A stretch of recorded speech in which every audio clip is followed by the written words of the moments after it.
이 시간 우리가 함께 나눌 말씀은 성공적인 교회 7가지 역량 제2장의 말씀을 함께 나누고자 합니다.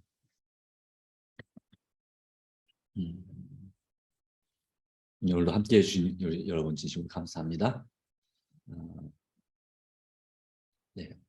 성공적인 교회의 7가지 역량, 게이트 교회 이야기, 게이트웨이 교회의 이야기. 게이트웨이 그러면 이제 출입문 이런 뜻이겠죠. 출입로, 출입로 교회 이렇게 되는 그런 지역이 있는 것 같습니다. 자, 제2장 패러다임의 전환. 이 패러다임 하니까 뭔가 좀 어려운 말 같은데 이 어떤 틀, 체계, 어떤 방식, 또 나의 삶, 교회의 또 선교 방법의 변화 이런 것이라 말할 수 있겠습니다. 또 내 개인적으로 적용한다면 내 삶의 방식의 전환, 이것이 바로 삶의 패러다임의 전환 이렇게 표현을 하기도 합니다. 이 게이트웨이, 이 센터, 저는 교회라고 안 하고 센터라고 이름 붙였습니다. 재림교회 센터라고 붙였는데 이 교회가 이제 성장하면서 깨닫게 된 이 교회의 성공적인 교회의 7가지 역량을 우리가 함께 나누도록 하겠습니다. 네. 패러다임, 그동안 해왔던 선교 방식에 전환이 필요하다 하는 것을 말하고 있습니다. 마태복음 28장 19절 20절입니다. 그러므로 같이 읽겠습니다. 시작. 그러므로 너희는 가서 모든 민족을 제자로 삼아 아버지와 아들과 성령의 이름으로 침례를 베풀고 내가 너희의 분부한 모든 것을 가르쳐 지키게 하라. 볼지어다 내가 세상 끝날까지 너희와 항상 함께 있으리라 하시니라. 그렇습니다. 우리에게 주님께서는 가라 말씀하셨습니다. 오기를 기다리만 하지 말고 가서, 그래서 우리가 그동안 전도에는 오기를 기다리는 그런 방식이었습니다. 그러나 우리의 이제 전도 방식이 가는 그런 방식으로 바꿔야 된다. 그런 패러다임으로 바뀌어야 된다는 사실을 우리에게 말씀하고 있습니다. 그래서 그 일을 위해서 개인 전도, 아버지와 아들과 성령의 이름으로 침례를 베푸는 개인 전도, 그리고 분반 모든 걸 가르쳐 지키게 하는 그와 같은 일을 또 해야 된다는 사실을 우리에게 보여주고 있습니다. 하나님의 약속을 함께 하겠다는 약속이죠. 이 사업을 마쳐야 한다면 우리에게는 패러다임의 전환이 필요하다. 지난 시간에 이 시계 업계가 그 시계 산업이 주력이 전 세계에서 그 스위스가 압도적이었었는데 그것이 패러다임의 전환 때문에 일본이 더 앞장서는 나라가 됐다라고 하는 사실을 말씀드렸습니다. 아날로그 방식의 태엽 감는 방식의 그러한 이 시계를 만드는 사업에서 디지털, 이 건전지 방식의 또 디지털 방식의 그러한 이제 시계가 개발되게 되면서 일본이 그걸 개발하면서 이제 시장의 주도권을 일본이 갖게 되었습니다. 이제 스위스도 그래서 그걸 따라서 전자 방식, 즉 디지털 방식의 시계를 역시 만들기 시작했습니다. 그러나 여전히 그것을 따라잡기가 쉽지 않은 것입니다. 그러다가 이제 또 새로운 게 등장했는데 이제 이 애플워치 그런 것처럼 또 삼성워치 그런 것처럼 이제는 디지털이면서 또 시계 바늘이 보이는, 그리고 뿐만 아니라 이 건강, 뭐 맥박 체크하고 또 얼마나 걸었는지 체크해주고 그런 여러 가지 방법을 접목시킨 이제 새로운 방식, 4차 산업혁명 방식의 이제 그런 방식으로 나아가는 전 단계의 이제 그런 시계가 또 개발되고 있는 시대죠. 그래서 이제 시계의 그 중심, 개발의 중심이 이제 일본도 아니고 미국으로 또 우리나라로 넘어오고 있는 그런 시대로 살고 있습니다. 하나님의 사업을 마쳐야 한다면 우리의 전도 사역에 있어서도 패러다임의 전환이 필요하다라고 하는 것입니다. 자, 그래서 이 호주 멜버른에서 2000년 한 핵심 그룹이 교회를 개척할 즈음에 성공적인 교회 개척 사례 연구를 위해서 처음에 어떻게 할지를 몰랐습니다.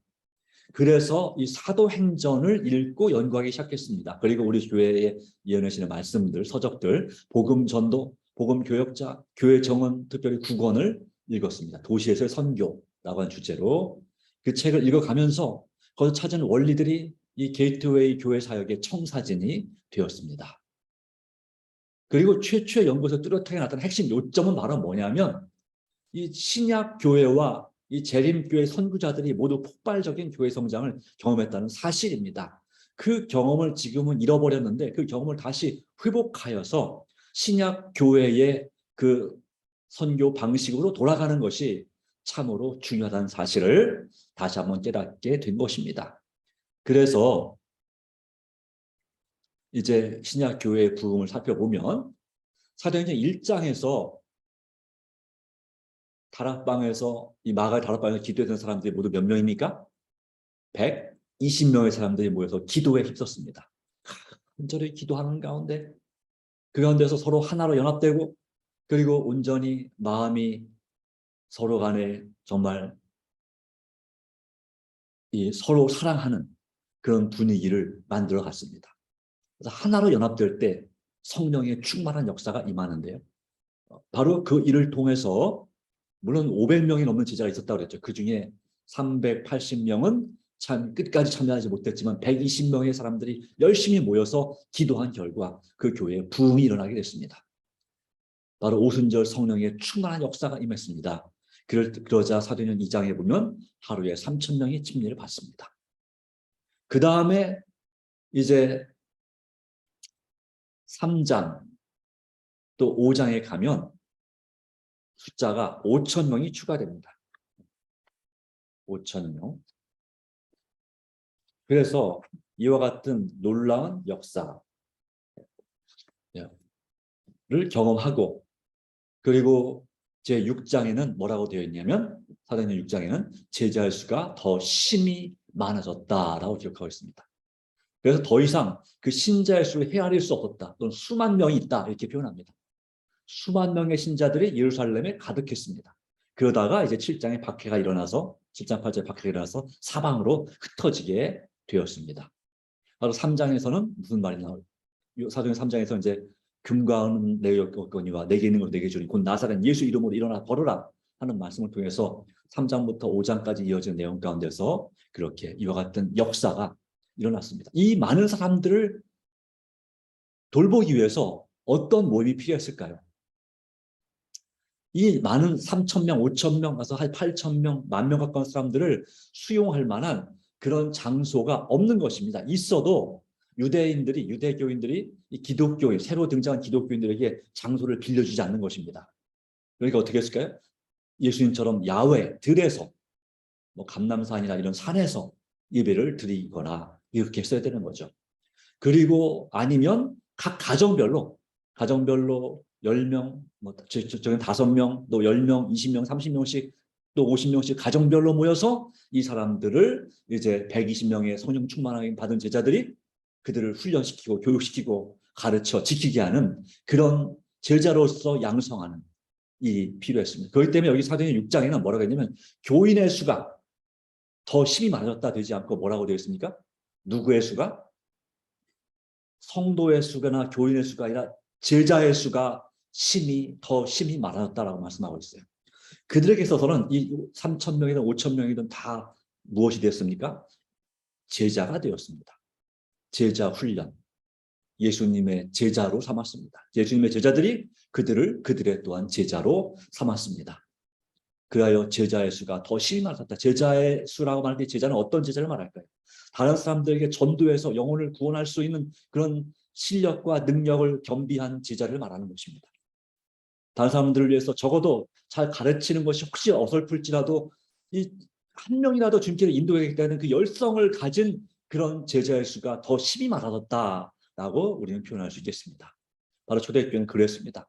복음을 들으면 가만히 있지 않았습니다. 가서 또 다른 사람들을 불러오는 것입니다. 자기 가정으로 초대하는 것입니다. 그래서 그들은 정말 다 같이 제자가 되었습니다.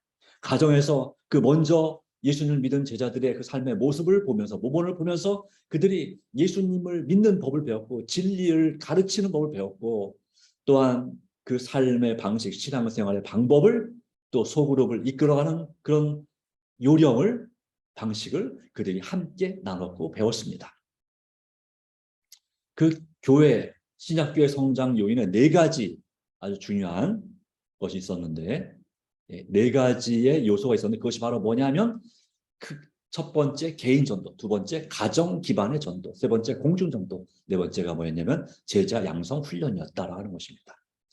개인 전도, 우리가 사도행전 3장, 8장, 9장, 10장, 11장, 16장, 17장, 18장 다 나온 데 있어서 다 무슨 얘기입니까? 고넬료를 전도했고, 또 빌립 집사가 에디오피아 내시를 전도했고, 또 빌립보에서 그 간수, 감옥에 갇혔음에도 불구하고 간수에게 복음을 전했고, 루디아에게 복음을 전했고, 물론 공중 앞에서 설교하기도 했지만 거의 많은 경우에는 개인적으로 전도를 하게 됐습니다. 개인 전도. 그 개인 전도를 통해서 그들이 복음을 듣고 그들의 가정을 교회로, 가정교회로 세웠습니다. 그래서 가정 기반의 전도가 되기 시작했습니다. 집 또는 가족들을 언급한 예가 무척 많습니다. 사도행전 2장, 5장, 8장, 9장 쭉 나가죠. 네. 그러기에 그 여러 가정에서 그들이 예배를 드렸습니다. 이게 교회, 이런 성전 교회보다 이 가정에서 더 예배를 드리기 쉬운 이유 뭘까요? 좋은 점. 물론 내가 내 집을 개방한다고 하는 것은 꽤 신경 쓰이는 일입니다. 그렇죠? 청소해야 되고 여러 가지 그렇습니다. 또 음식 준비해야 되고 그렇지만 그 가운데서 그 가정에서 서로 간에 이 부담이 교회에 오는 것처럼 부담이 훨씬 적습니다. 옷을 편하게 입고 와도 됩니다. 그렇죠? 어떤 질문을 해도 상관없습니다. 그리고 또한 때로는 이렇게 편하게 기대서 쉴 수도 있죠. 바로 그런 면에서 가정은 참 좋은 것입니다. 그래서 가정 중심의 전도가 있었다. 그렇게 해서 가정 중심에서 성경 읽는 모임, 연구하는 모임, 이런 모임을 통해서 그들이 말씀을 깨닫고 그 말씀을 깨닫고 배운 사람들이 이 공중 전도, 설교, 논쟁, 설득, 논리를 사용한 이 전도 집회에 참여하게 됐습니다. 사도 바울의 선교, 또 베드로의 선교 마찬가지입니다. 그리고 그것으로서 부족했습니다. 이제 교회에서 봉사활동을 하지만 이들이 체계적으로 정말 개인 전도를 할 수 있고, 개인 전도자 그 가정 기반의 전도를 할 수 있고 공중 전도를 할 수 있는 기초가 될 수 있는 훈련이 필요했습니다. 그래서 그들을 무엇으로 양성합니까? 제자로 양성하고 훈련합니다. 그 훈련된 제자들이 이제 추수꾼, 일꾼들이 되어서 개인 전도자서 성경 교사가 되거나, 아니면 속으로 모임 인도하는 속으로 목장 리더가 되거나, 아니면 힘있게 복음을 전하는 설교자, 부흥 설교자가 되고, 또 지역사회에서 봉사하는 그런 일을 하는 지역사회 봉사자가 되고, 봉사 단체를 만들기도 하고, 또 어떤 특별한 좋은 그런 취미 그룹들을 이끌어가고, 이와 같은 일꾼들이 만들어지게 됐죠. 또 어린이들을 지도하고, 청소년들을 지도하고, 청년들을 이끌고, 이런 일에 있어서 이 제자를 양성하는 훈련이 매우 매우 중요했다고 하는 것입니다. 말씀에 대한 확신을 가지고 왜 내가 이 사역을 해야 되는지, 그리고 이것을 이끌 때 하나님의 도우심을 구하는 그런 신앙생활의 습관과 모범이 얼마나 중요한지를 이들은 경험했습니다. 그래서 이 네 가지, 이 개인 전도, 가정 기반의 전도, 공중 전도, 제자 양성 훈련이 이 초대교회, 즉 신약 교회의 폭발적인 성장 요인은 네 가지. 여기에 가장 물론 핵심 기초가 되는 것은 뭐였냐면 성령 충만이었습니다. 완전히 연합하여 드리는 기도를 통한 성령 충만을 통해서 이 네 가지 사역들이 일어나는 거죠. 말씀, 기도, 순종, 전도 이 습관을 통해서.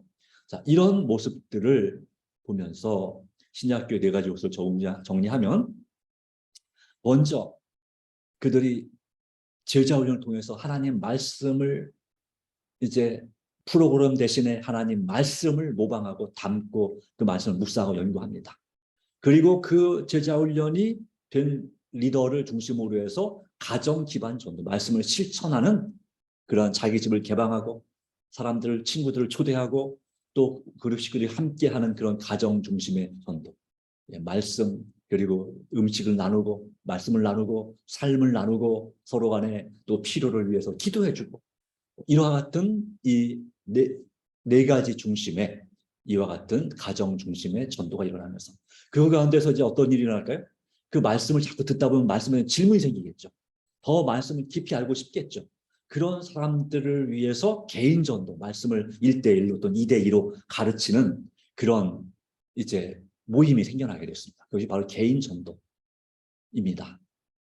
그리고 개인 전도가 돼서 말씀을 준비된 구도자가들 생기면 그들 결심시키기 위해서 이제 공중 전도, 말씀을 선포하는 전도 집회를 열었다고 하는 것입니다. 이런 과정을 통해서 신약교회가 성장하는 성공적인 네 가지 신약교회의 네 가지 요소가 있다는 사실을 우리는 볼 수가 있습니다. 자, 이처럼 이 호주에서 활동한 재림교회 선구자들도 마찬가지였다는 사실을 그들이 깨닫게 되었습니다. 자, 호주에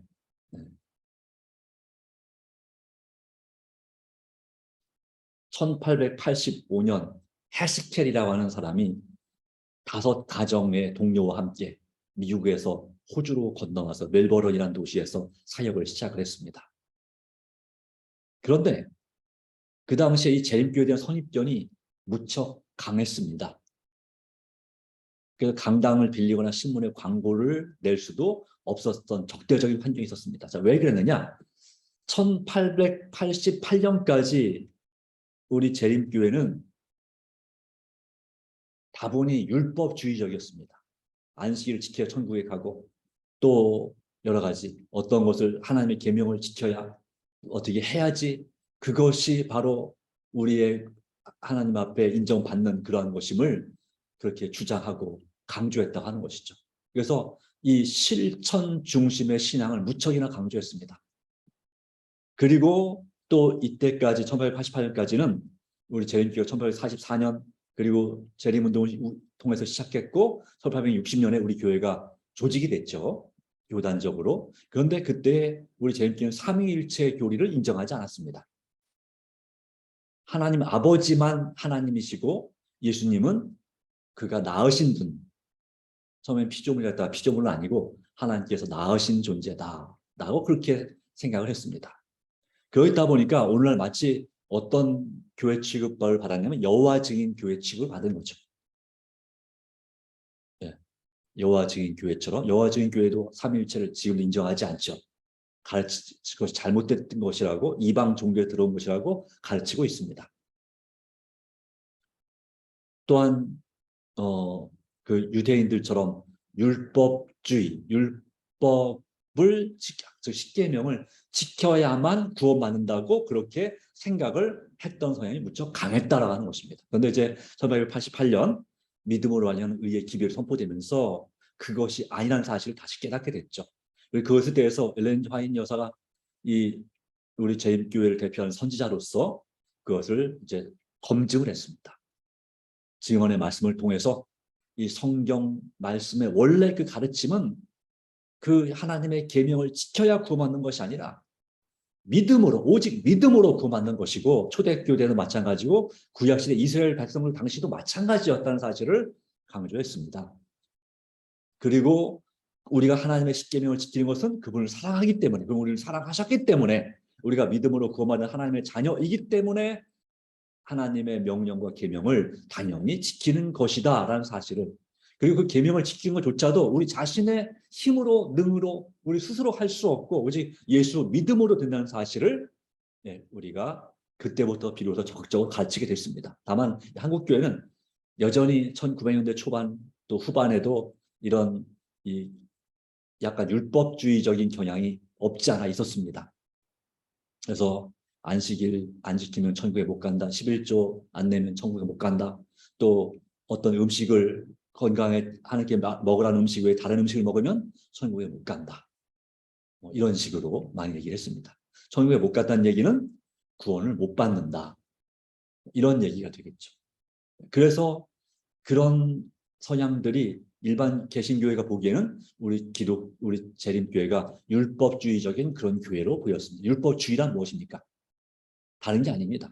하나님의 계명을 지킴으로 천국에 가겠다. 하나님의 계명을 지켜야만이 천국에 간다. 하나님의 계명을 지켜야만이 구원을 받는다라고 하는 가르침입니다. 그래서 그걸 이루기 위해서는 하나님의 도우심도 필요하지만 네가 스스로 신자 스스로 열심히 노력을 해야 된다.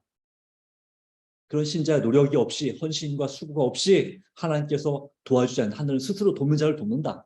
이런 가르침이 율법주의였고 그것을 잘하는 사람들은 이제 공로, 내가 이것도 선한 업적을 쌓았으니 하나님께서 나에게 복을 주시고 구원해 주시겠지. 이런 생각을 갖게 하는 것이었죠.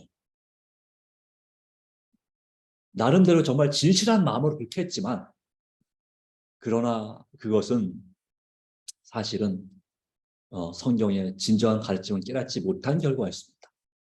믿음으로 시작해서 믿음으로 구원받은 다음에 그 성화되는 삶에 있어서 그와 같은 습관을 따랐던 것입니다. 그러나 우리가 믿음으로 구원받았으면 역시 품성의 변화, 이런 하나님의 계명을 지키는 것도 역시 뭘로 되어야 됩니까? 믿음으로 되어야 됩니다. 우리가 왜 음식물을 구별합니까? 왜 돼지고기를 먹지 않습니까? 먹지 말라고 가르칩니까? 예를 들자면 그것은 돼지고기를 먹으면 멸망당한다는 성경 말씀이 있어요. 돼지고기와 쥐를 먹는 자가 다 멸망당할 것이라는 말씀이 이사야 66장의 말씀 가운데 기록되어 있습니다. 그 말씀 때문에 우리가 돼지고기를 먹지 않느냐? 예, 그렇지 않습니다. 예, 정말 있나요? 라고 의아해하는 분이 있을지 모르겠어요. 그래서 찾아서 읽어드릴게요. 네. 이사야 66장. 물론 이것은 우상숭배와 관련이 있습니다. 우상숭배자는 망한다, 이런 말씀을 하면서 그 말씀이 같이 있는 것입니다. 이사야 66장 17절.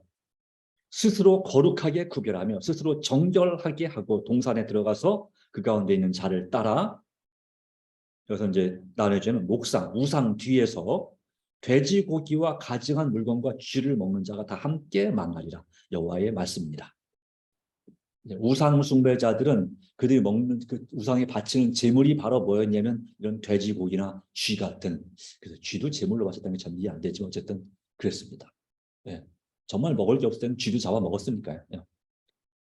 어쨌든 돼지고기가 하나님께 바치는 제물, 양 같은 정결한 제물이었지만 이방 우상 숭배자들은 돼지고기를 가장 우상에 바치는 좋은 제물로 여겼습니다. 왜 그럴까요? 그 이방 신들의 배후에는 사탄이 있기 때문이죠. 사탄은 바로 그런 더럽고 부정한 것을 좋아하는 것입니다. 그러다 보니까 음란하고, 그래서 우상 숭배, 일반 이방신을 당시에 섬기던 이방신은 반드시 이 성적인 관계를 통해서 그 신을 기쁘게 하는 그런 요소와 함께 이런 돼지고기 같은 부정한 음식들을 먹는 것이 아주 대단히 그들에게는 신성한 일이었습니다. 어찌 되었든 그것이 우리를 망하게 한다는 말씀으로 이해를 하기도 하지만, 그러나 정말 중요한 것은 그것이 아니라 그것을 먹지 않기 때문에, 또 먹기 때문에 천국에 가느냐 못 가느냐가 되는 것이라기보다는 하나님께서 말씀하신 대로 순종할 만한 믿음의 부족으로 천국에 못 가는 것입니다. 우리가 변화되는 것, 솔직히 어떤 내가 좋아하는 그 음식을 내가 정말 좋아하는 음식을 하나님께서 먹지 말라 말씀하실 때 그것을 끊는 것은요, 내 자신의 의지와 힘으로 되기가 참 힘듭니다. 아시는 대로 정말 힘듭니다. 거기에 내가 입맛이 인이 베꼈기 때문에, 중독되었기 때문에 그걸 끊는 것은 정말 어렵습니다. 그렇기 때문에 누가 도우심이 전적으로 필요합니까? 예수님의 도우심이 전적으로 필요한 것입니다.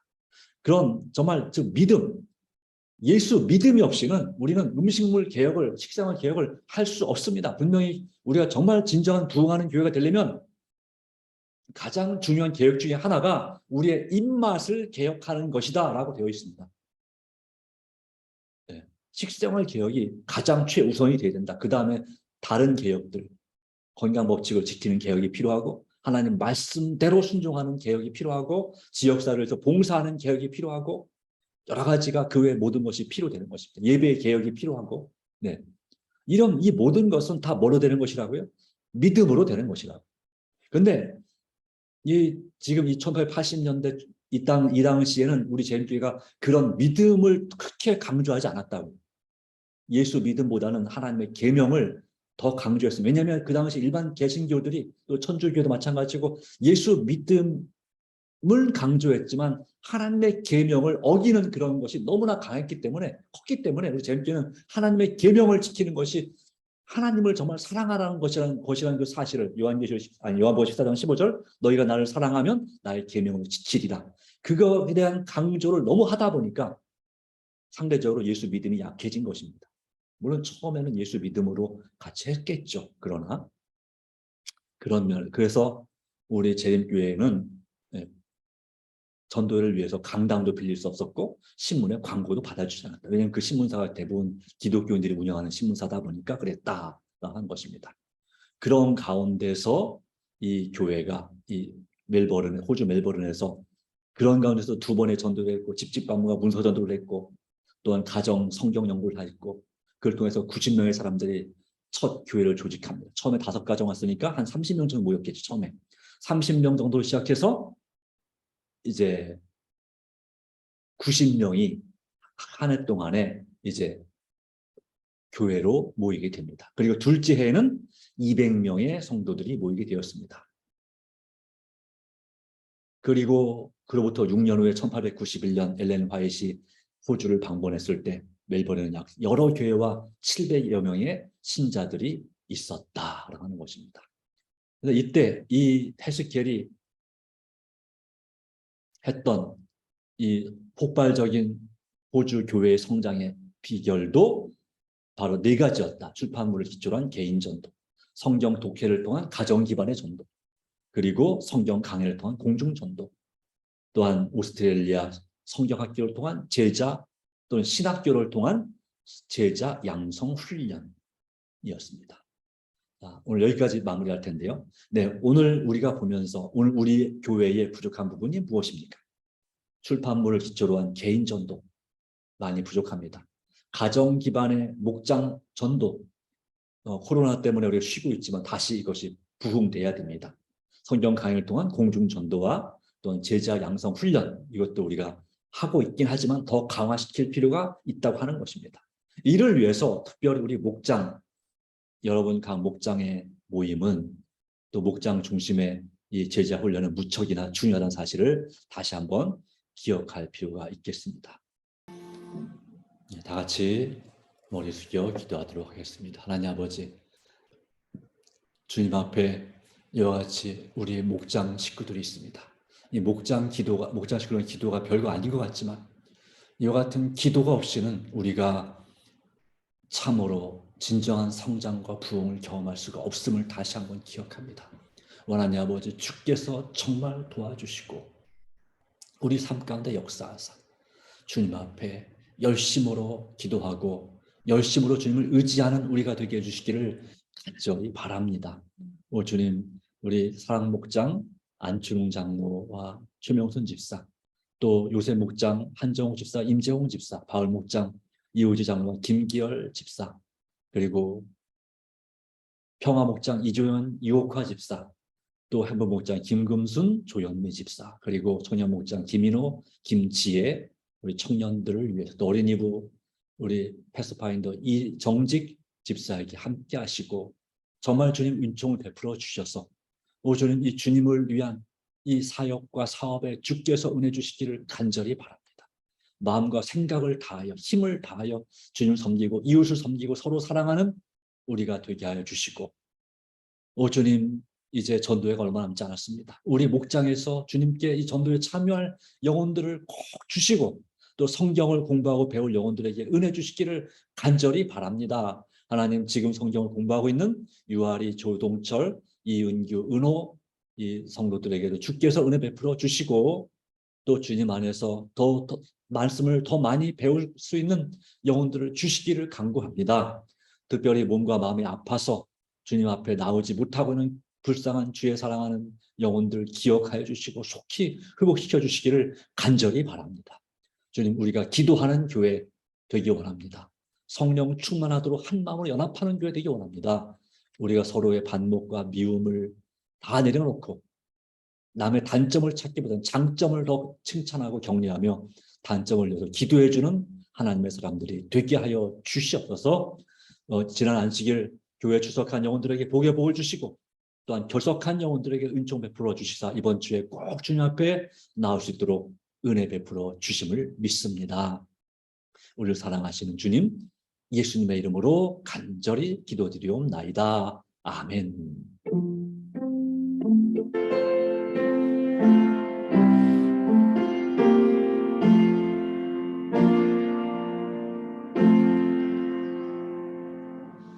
네, 감사합니다. 우리 함께 해주신 여러분들에게 하나님 은혜가 함께하기를 바랍니다. 네, 금요일 날 뵙도록 하겠습니다. 감사합니다.